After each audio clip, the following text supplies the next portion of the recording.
Now, every once in a while, an on-air exchange slips through the cracks on one of the other cable networks that's worth watching. Such was the case this morning on CNN, of all places, where they booked a point-counterpoint on critical race theory. Schools should absolutely be teaching reading, writing, arithmetic. They should not be radicalizing our kids. And unfortunately, schools are now radicalizing our kids. I mean, this is the volume of the book from critical race theory that, as people say, teach in law schools. But unfortunately, it is now trickling down into little books for children like Woke Baby, Genderqueer. In it, there is unfortunately very graphic symbol of pedophilia and pornography. Asra Nomani, who's been a guest frequently on The Angle over the years, came armed with tabbed copies of the books used in the schools, with specific page citations and a very calm, thorough, irrefutable presentation that left the host kind of grasping. Enter the defender of critical race theory in this discussion, a guy who was billed as simply a concerned parent, but who actually works the diversity, equity, and inclusion racket in Austin, Texas, telling companies and individuals to check their white privilege and re-examine their obsession with merit-based hiring. Turns out that's a lucrative business. But money can't buy you logic. Instead of refuting Ms. Nomani's evidence proving the poisonous effects of CRT curricula, he merely pulled a Terry McAuliffe, saying parents should generally stop butting in, leave education to the experts, presumably experts like him.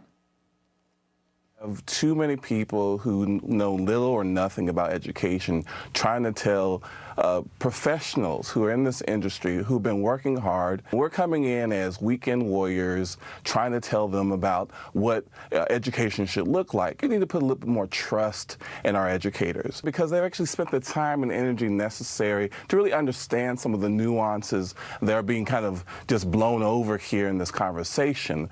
Now, what does any of that mean? You may wonder. Well, it means it's not yours to question. These topics are simply too complex for the little people to understand.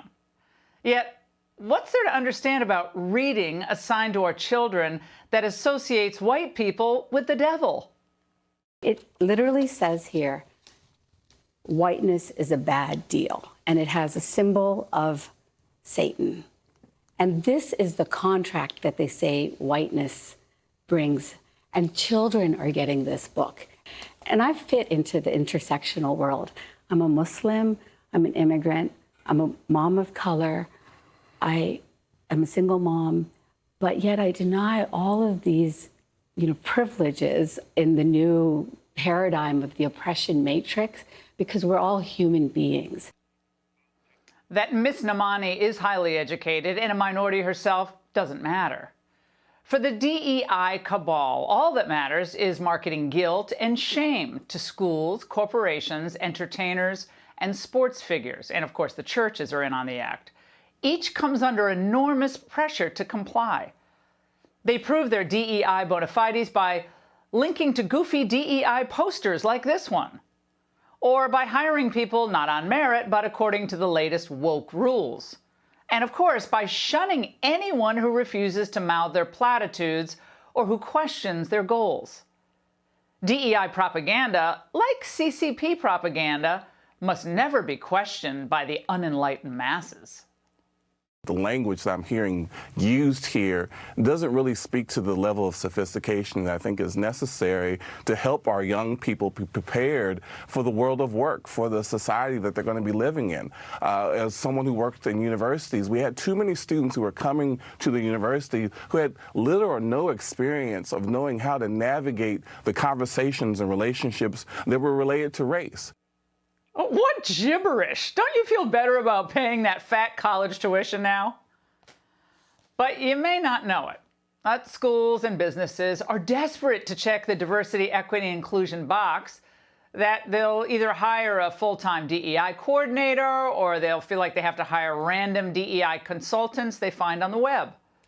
Meet Ritu Basan, founder of Basan Consulting, Inc. Her firm is described as a world-renowned full-service DEI consulting firm dedicated to driving organizational change.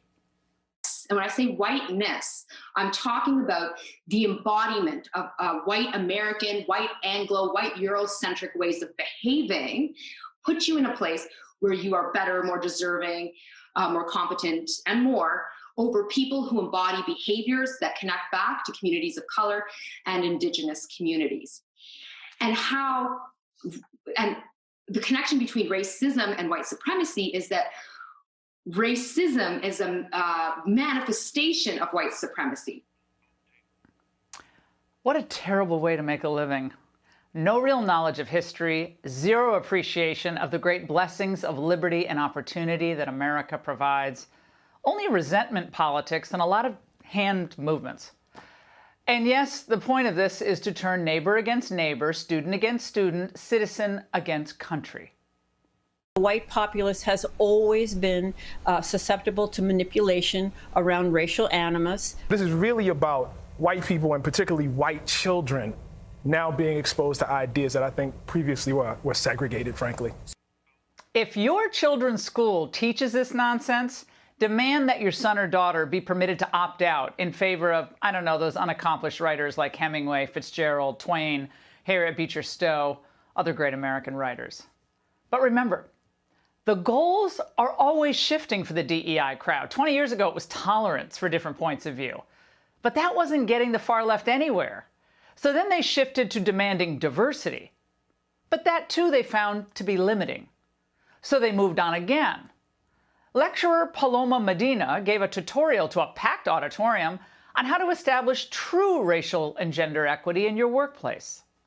We need to verbalize the right goal. The goal isn't diversity. The goal is equity.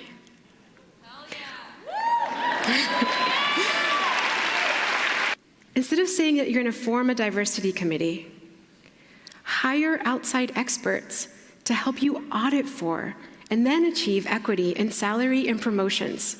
You can do it in 2 years. You can.